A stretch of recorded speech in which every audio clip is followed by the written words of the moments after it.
أعمالنا من يهده الله فلا مضل له ومن يضلله فلا هادي له ونشهد أن لا إله إلا الله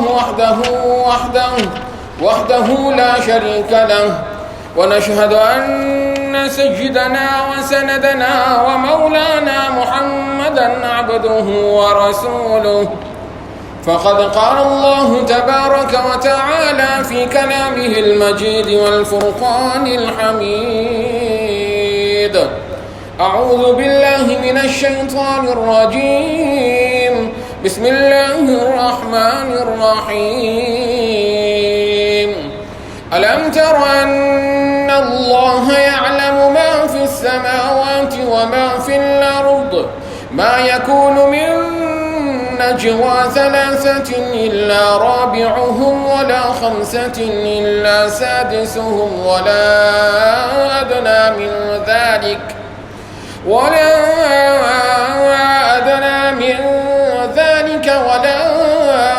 أكثر إلا هو معهم أينما كانوا ثم ينبئهم بما عملوا يوم القيامة إن الله بكل شيء عليم صدق الله وصدق رسوله النبي الكريم ونحن على ذلك لمن الشاهدين والشاكرين والحمد لله رب العالمين اللهم صل على محمد وعلى آل محمد كما صليت على إبراهيم وعلى آل إبراهيم إنك حميد مجيد اللهم بارك على محمد وعلى آل محمد كما باركت على إبراهيم وعلى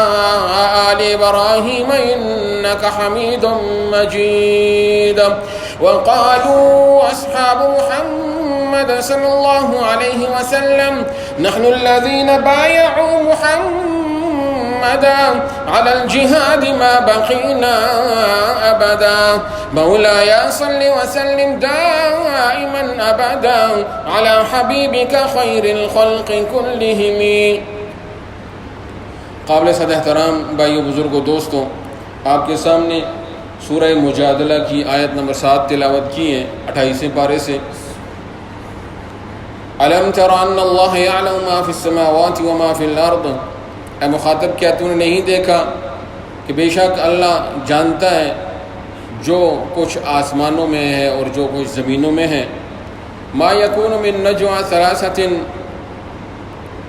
نہیں ہوتے کو سرگوشی کرنے والے 3 بندے، الا هو رابعهم، مگر وہ یعنی اللہ ان کے ساتھ چوتھا ہوتا ہے.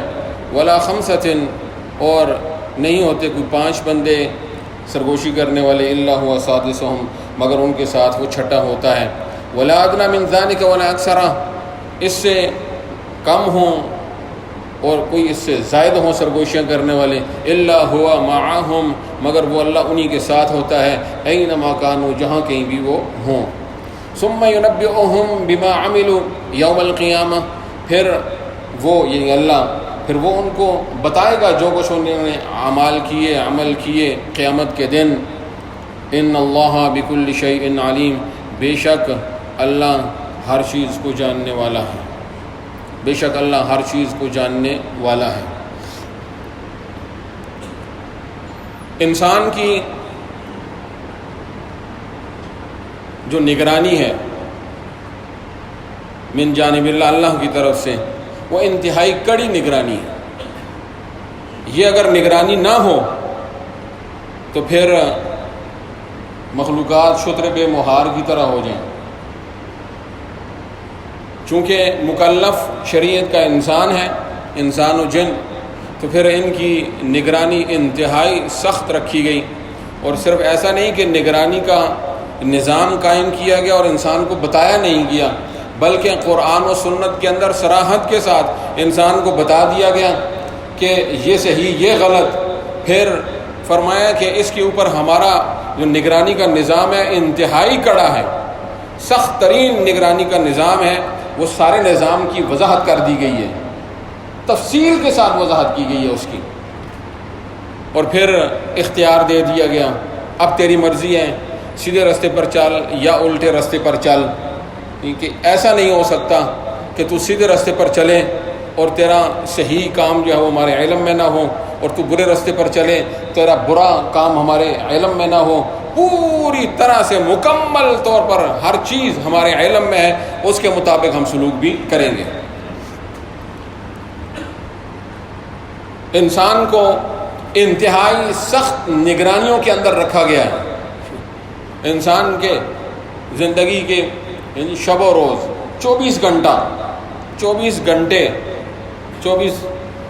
گھنٹے یعنی 1440 منٹ 86,400 سیکنڈ 24 گھنٹوں کے اندر، اس رات دن کے اندر، ایک رات ایک دن کے اندر ہر لمحہ ریکارڈ کر رہا ہے، خود بھی اور اس کے سارے نگران۔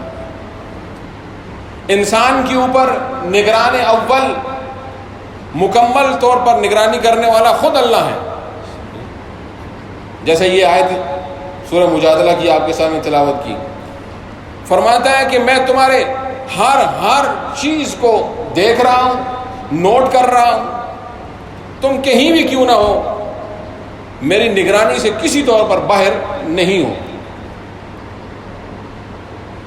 اب یہ قرآن و سنت کے اندر جو اتنا زیادہ بیان کیا گیا کہ اللہ لمحہ بلمحہ تمہیں دیکھ رہا ہے، تم سے باخبر ہے۔ حضرات صحابہ کرام رضوان اللہ تعالی علیہم اجمعین پر اس کا اثر بڑا شدید ہوا، کتنی شدت کے ساتھ اس کا اثر ہوتا ہے کہ صحابہ کرام، اب دیکھیں انسان کے مختلف اوقات ہوتے ہیں، مختلف انسان کی حالتیں ہوتی ہیں، یہ حضرات جب بیت الخلاء میں جائیں یا ویسے انہوں نے کہیں کپڑے تبدیل کرنے ہوں تو یہ اپنے سینوں کو دوہرا کر لیں، شرمگاہوں کو چھپانا شروع ہو جائیں کہ اللہ دیکھ رہا ہے۔ حیا کا اتنا زیادہ غلبہ ہو گیا۔ اللہ رب العزت نے فرمایا الا انہم یثنون صدورہم، خبردار بے شک یہ لوگ اپنے سینوں کو دوہرا کر لیتے ہیں، لیستخفوا منہ، تاکہ وہ اللہ سے چھپ جائیں۔ الا حین یستغشون ثیابہم، خبردار جس وقت یہ لوگ کپڑے پہنتے ہیں تب کی حالت، یعلم ما یسرون، وہ تو جانتا ہے ان کو جو کچھ وہ چھپاتے ہیں، وما یعلنون، جو کچھ وہ ظاہر کرتے ہیں۔ اپنی ان حالتوں کو چھپائیں یا ظاہر کریں وہ میں جانتا ہوں۔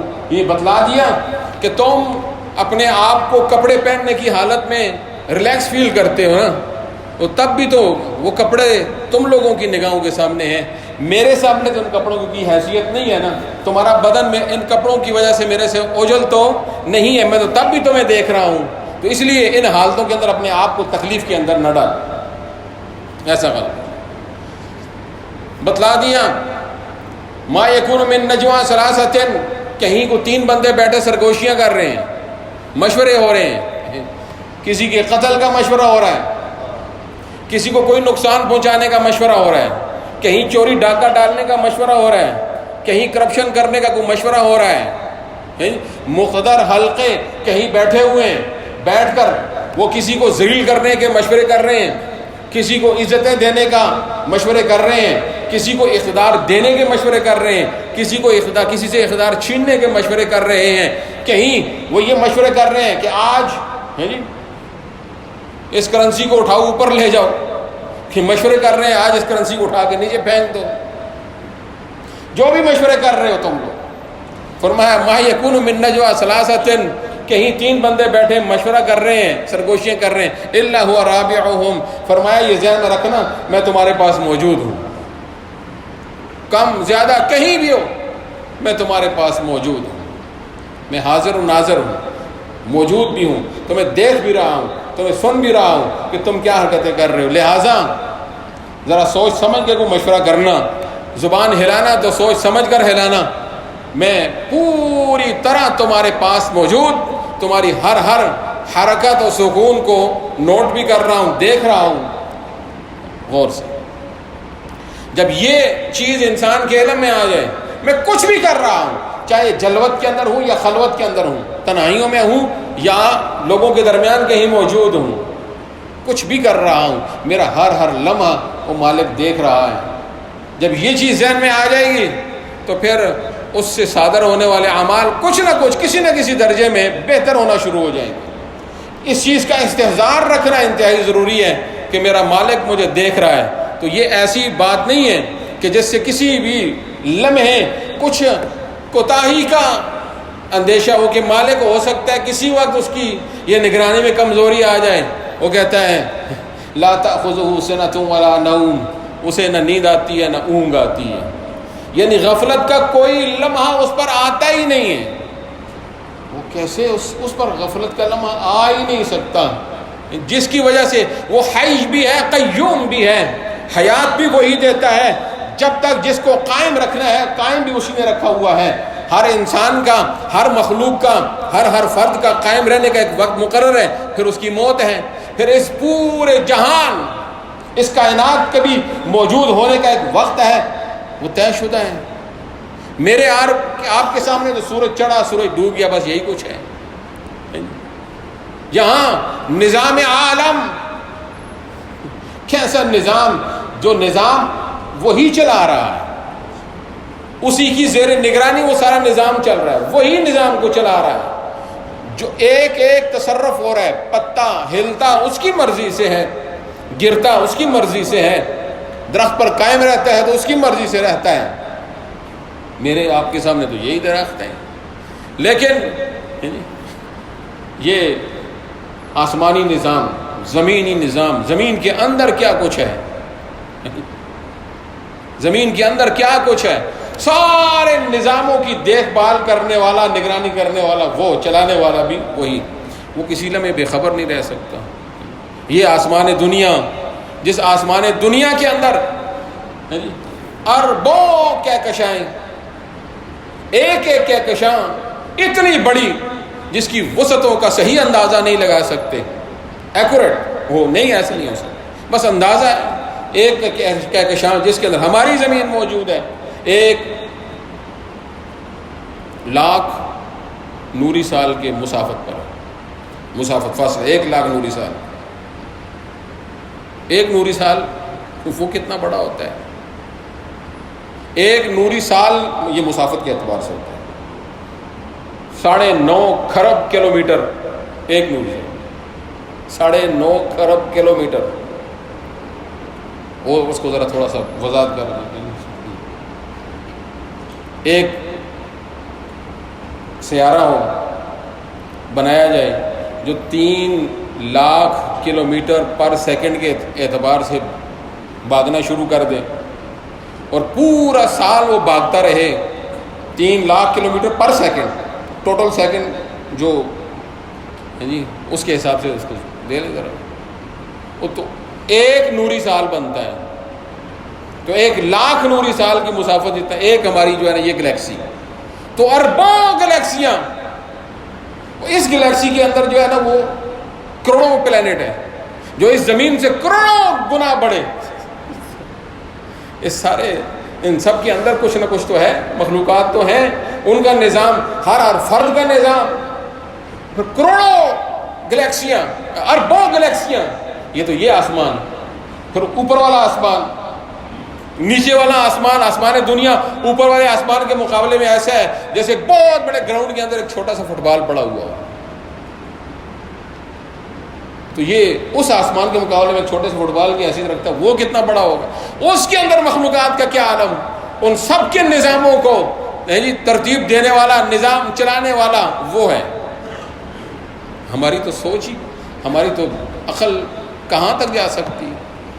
جی فرمایا کہ تم اس ذات کے زیر نگرانی ہو جو اتنا بڑا نظام چلا رہا ہے، کسی ایک فرد واحد، کیونکہ وہ کہتا ہے جی ان اللہ بکل شیء علیم، ہر چیز، شے، ذرہ بھی ایک چیز ہے، ذرے سے کوئی چھوٹی چیز ہے وہ بھی چیز ہے، ہر ایک ذرے سے متعلق علم بھی رکھتا ہے، باخبر بھی ہے اس سے، اس کے زیر نگرانی ہوتا ہے.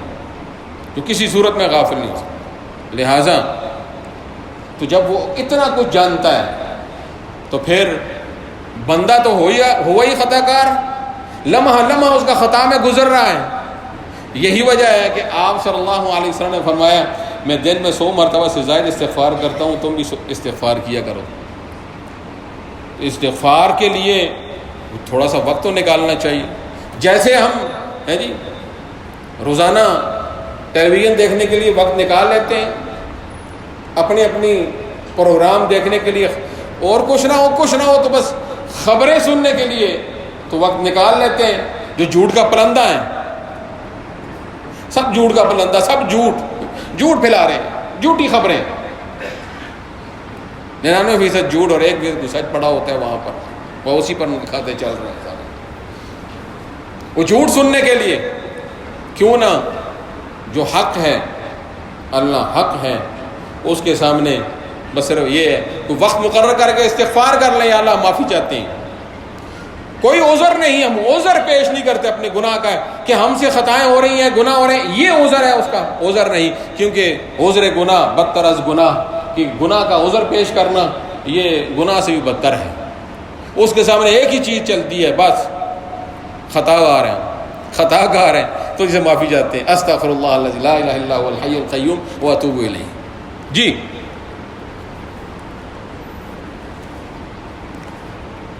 جو دوسری چیز جو ہماری نگرانی کر رہی ہے، مسلسل نگرانی کر رہی ہے، اور وہ ہے کلا بل تکذبون بالدین وان علیکم لحافظین کرامن کاتبین یعلمون ما تفعلون۔ یہ کرامن کاتبین ہیں، معزز لکھنے والے فرشتے، جو کچھ تم کرتے ہو وہ جانتے ہیں، جاننے کی حد تک نہیں، لکھتے ہیں، باقاعدہ لکھ رہے ہیں، مکمل طور پر لکھا جا رہا ہے۔ وہ لکھا ہوا وہ کیا کہلاتا ہے؟ نامہ اعمال، مرتب ہو رہا ہے۔ اور پھر جب قیامت کے دن اللہ کے حضور پیش ہوں گے، نامہ اعمال دے کر اللہ فرمائے گا اقرا کتابک، پڑھ اپنا نامہ اعمال۔ وہ پڑھے گا، جب پڑھے گا تو کہے گا یا ویلتنا ما لهذا الكتاب لا يغادر صغيرة ولا كبيرة الا احصاها ووجدوا ما عملوا حاضرا۔ کہے گا ہائے بربادی، ہائے ہلاکت، ہم تو بہت برباد ہو گئے۔ ما لهذا الكتاب، اس کتاب کو، عمل نامے کو کیا ہو گیا؟ لا یغادر صغیرۃ ولا کبیرۃ، کوئی چھوٹی چیز کوئی بڑی چیز چھوڑی نہیں ہے، الا احصاها، اس کو شمار کر لکھ لیا اسے۔ ووجدوا ما عملوا حاضرا، جو کچھ کیا وہاں سارا موجود پائیں گے اس اعمال نامے کے اندر۔ فرمایا ظلم زیادتی کسی کے ساتھ نہیں ہوگی۔ یہ نہیں ہوگا کہ ایک جرم کیا نہیں، غلطی کی نہیں اور وہاں اندراج ہو۔ ایسا بھی نہیں ہو سکتا کہ نیکی کا ایک کام کیا ہے اور وہاں اس کا اندراج نہ پائے۔ فَمَن يَعْمَلْ مِثْقَالَ ذَرَّةٍ خَيْرًا يَرَهُ، ذرہ برابر بھی خیر کا کام کیا وہاں اپنے اعمال نامے میں دیکھ لے گا، ذرہ برابر برا کام کیا اعمال نامے کے اندر دیکھ لے گا اس کو۔ لہٰذا ایک بات یہ بھی موجود ہے، حضور صلی اللہ علیہ وسلم نے فرمایا کہ تم سے گناہ ہو جائے تو فوراً اس کے بعد نیکی کا کام کرو، وہ نیکی اس گناہ کو ختم کر دیتی۔ اور کم از کم نیکی کیا ہے؟ گناہ کے بعد نیکی کم از کم استغفار اپنی جگہ پر خود نیکی ہے۔ تو کیا گناہ ہو گیا استغفار کی طرف متوجہ ہو جائے۔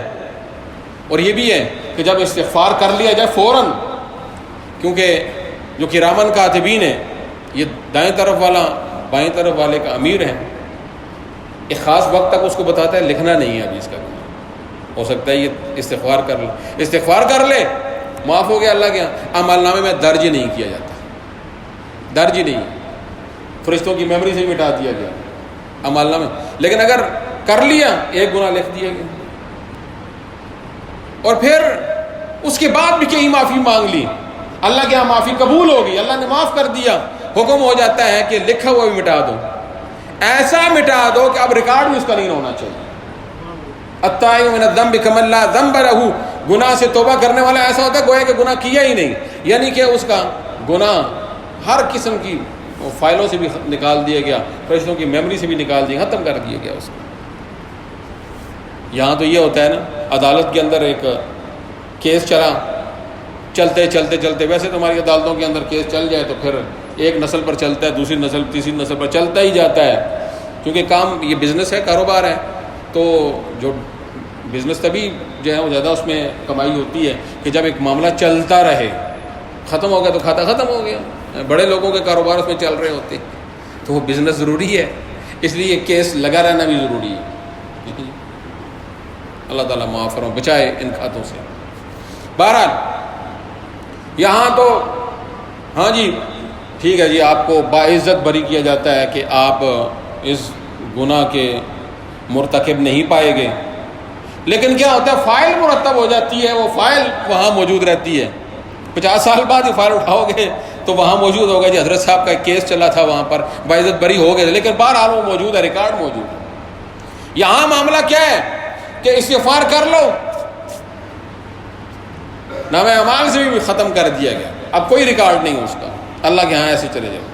اس لیے یہ نگران ہے تمہارے اوپر، کوئی معاملہ کرامن کاتبین، اللہ رب العزت نے ان کو نگرانی میں مقرر کر دیا، کسی قسم کا کوئی معاملہ، کسی قسم کی، چاہے دیکھیں ایک بندے سے ایک گناہ سرزد ہوا، انہوں نے لکھ لیا، پھر وہ اللہ سے معافی مانگتا رہا اس گناہ کی، مالک مختار ہے نا، چاہے معاف کر دے چاہے نہ کرے، اس کی مرضی ہے۔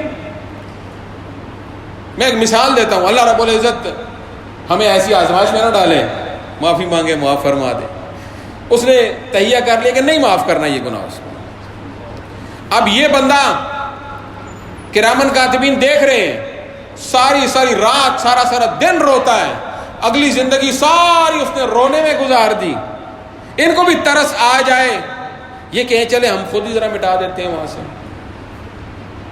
نہ ایسا نہیں ہو سکتا۔ جو مالک ان کو حکم دے دیتا ہے اس حکم سے ذرہ برابر سرتابی نہیں کرتے وہ، تو بس جو مالک کا امر ہے اسی ہی پورا کرنا۔ یفعلون ما یؤمرون، وہی کچھ کرتے ہیں جو انہیں حکم دیا جاتا ہے۔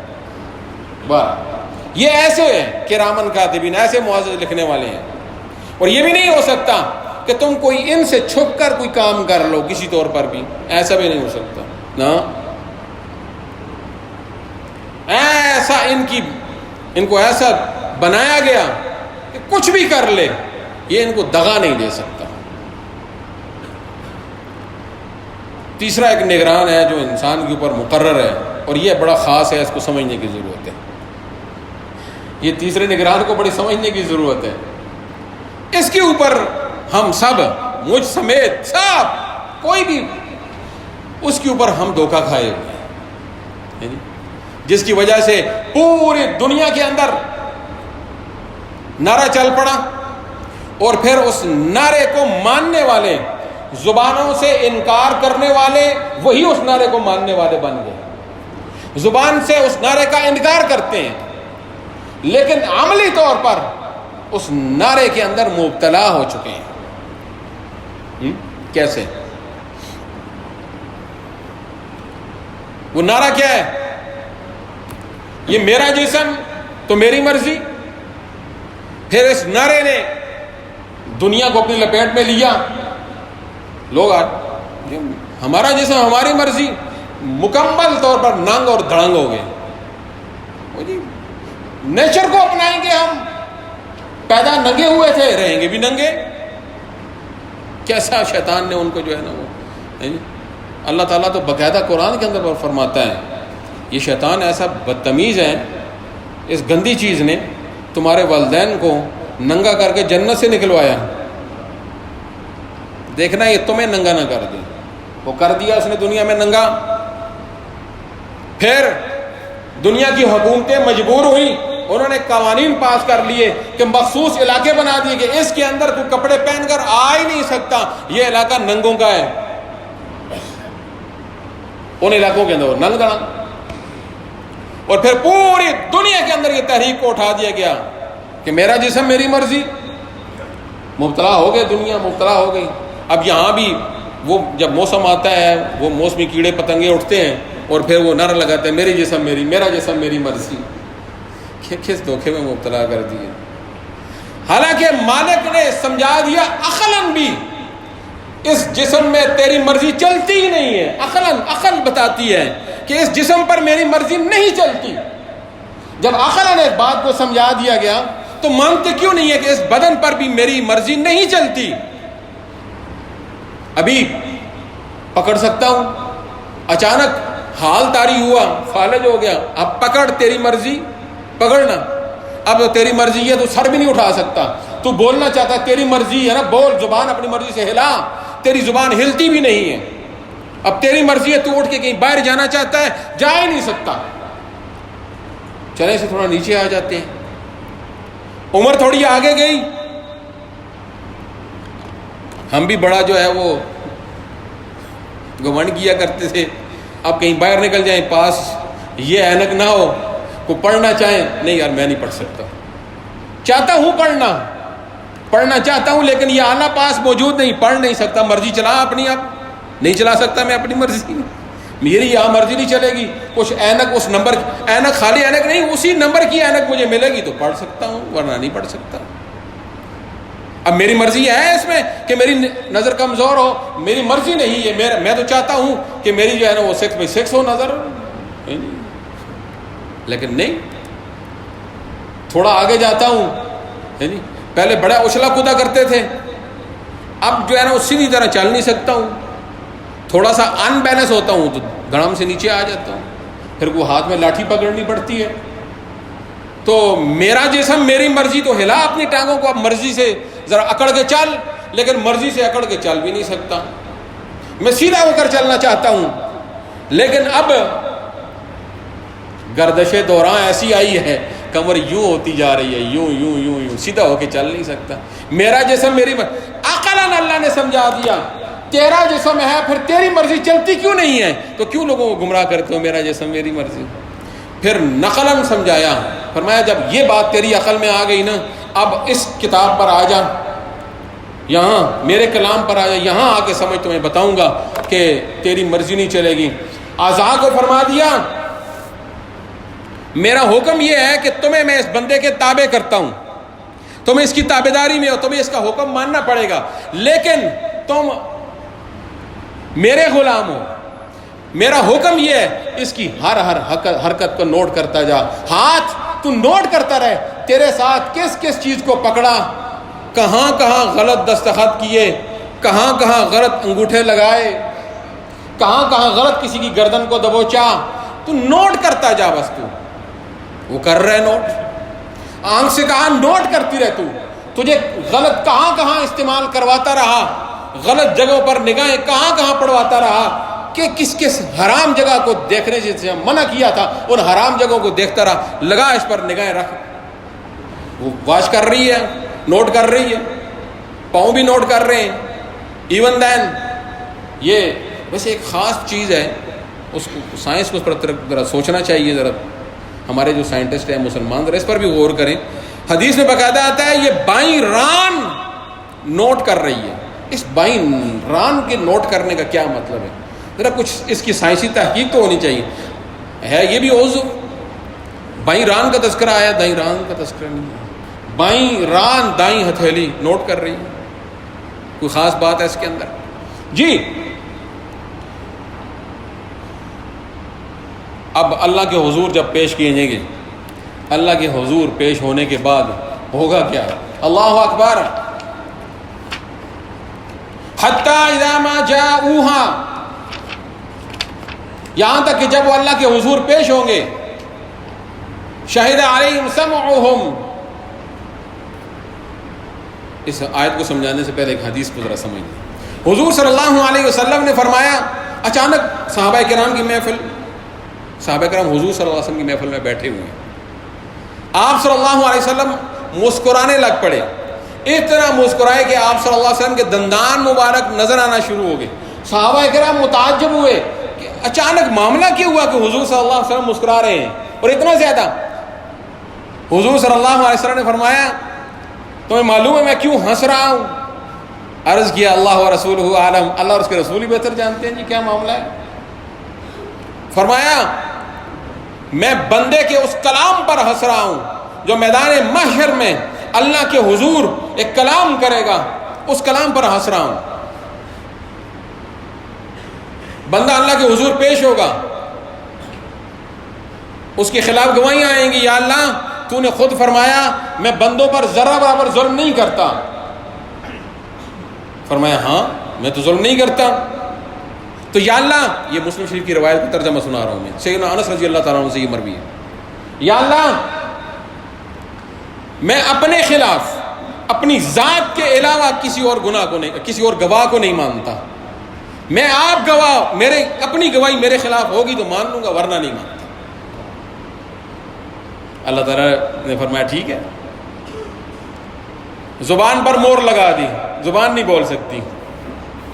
باقی اعضاء کو حکم ہو گیا جنہیں اللہ نے فرمایا تھا نا واچ کر اس کو ذرا، تیرا کام ہے نگرانی، جو تجھے حکم دے تو کام کرنا ہے. تو نے ہاتھ کو کہا یہ غلط کام کرتے رہے ہاتھ، آنکھوں سے کہا یہاں نگاہیں حرام ڈالتے رہو، ڈالتا رہا. پاؤں سے چل کر کہیں ڈاکہ مارنے کے لیے گیا، چوری کرنے کے لیے گیا، کسی کو ظلم زیادتی کرنے کے، ٹھیک ہے غلط رخ پہ چل پڑا، پاؤں چلتے رہے.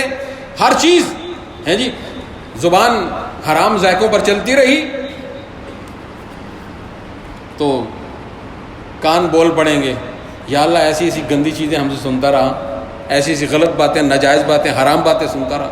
گواہی آنکھیں کہیں گی یا اللہ یہ کچھ دیکھتا رہا. ایون دین یہ کھال بول پڑے گی، جلد. یہ مشہور مقولہ ہے نا جی، میں تو اپنی ایک کھلڑی بچانے کے لیے سارا کچھ کر رہا ہوں، اپنی کھلڑی بچانے کے لیے سب کچھ کر رہا ہوں. وہی کھال بول پڑے گی، ایک دم ہائپر ہو جائے گا، کہے گا بعدا لکن وسحقا، بربادی ہو تمہارے لیے. اصل میں سحقا کا جو لفظ ہوتا ہے کسی کو کہتے ہیں دبا ہو جاتا، اس کے لیے بولا جاتا ہے بربادی ہو تمہارے لیے. فعنکن انا ذل، تمہاری وجہ سے تو میں جھگڑ رہا تھا، تمہاری وجہ سے تو میں جھگڑ رہا تھا. وقالوا لجلودہم، حضور صلی اللہ علیہ وسلم نے اس آیت مبارکہ کی تشریح میں یہ فرمایا ہے. وقالوا لجلودہم، وہ اپنی کھالڑوں سے کہیں گے لم شہدتم علینا، تم نے ہمارے خلاف یہ گواہیاں کیوں دیں؟ قالوا انطقنا اللہ الذی انطق کل شیء، وہ جواب دیں گی کھلڑیاں آگے سے کہ ہماری کیا مجال کا ہم نہ بولیں، ہمیں تو بولنے کا حکم اس نے دیا جس نے ہر ایک چیز کو قوت گویائی دی ہے، جو بولنے والی اس نے ہمیں حکم دے دیا، بولیں تو ہم بولنا شروع کریں، ہم کیا کر سکتے ہیں. میں اور آپ اس چیز کے اندر بھولے ہوئے ہیں.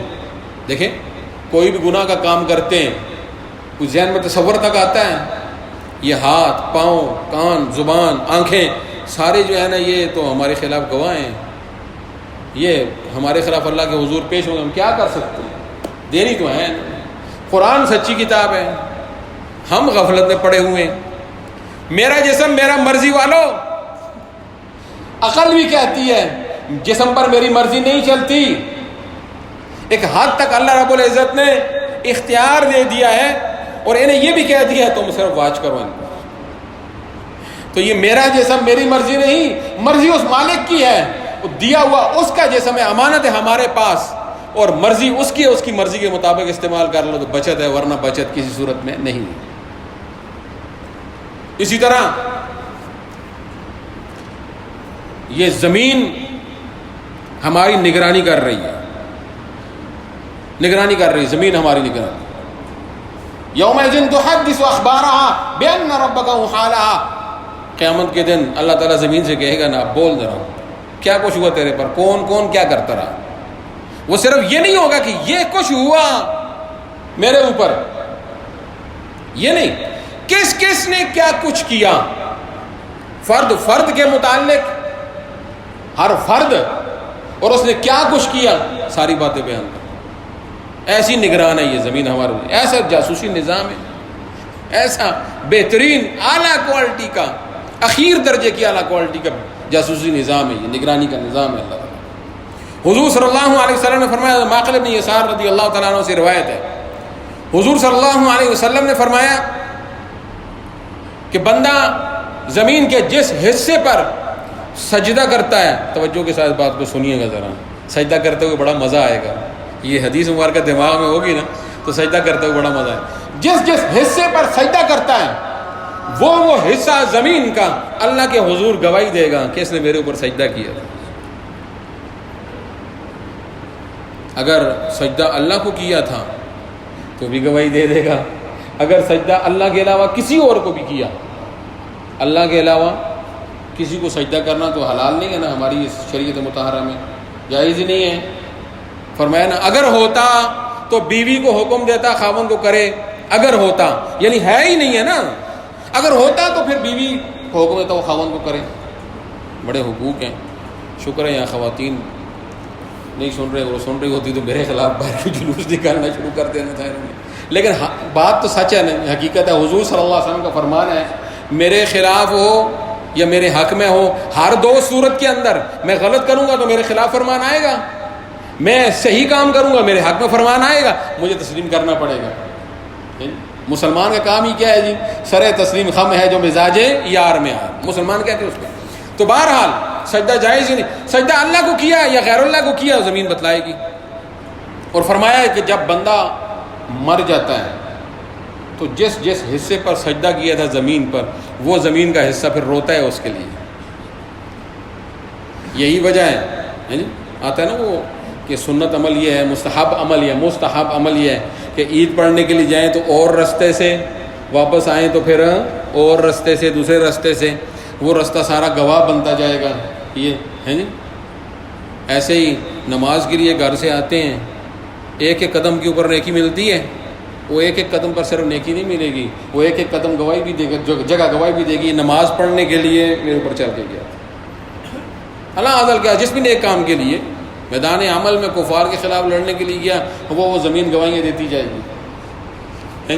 اسی لیے فرائض ایک جگہ پہ پڑھ کے نوافل اور سنتیں دوسری جگہ پہ پڑھ لیں، تاکہ یہ زمین بھی جہاں سجدہ کیا گواہی دے، وہ بھی گواہی دے، بدل بدل کر زمین کا ٹکڑا. وہ جو لوگ سفروں میں رہتے ہیں، آنا جانا لگا رہتا ہے، مختلف جگہوں پہ نماز پڑھتے رہا کریں تاکہ وہ مختلف جگہیں جو ہیں پھر وہ گواہ بنتی جائیں. یہ زمین گواہیاں دے گی. لہٰذا انسان کو کسی طور پر بھی غافل تو رہ سکتا نہیں کہ نگرانی اتنی کڑی ہے. جب نگرانی اتنی کڑی ہے اسے محتاط بھی اتنا ہی رہنا پڑے گا تاکہ اس کے خلاف گواہیاں نہ ہوں، اس کے حق میں جو ہے وہ گواہیاں دینے والے زیادہ بن جائیں. وآخر دعوانا الحمدللہ رب العالمین.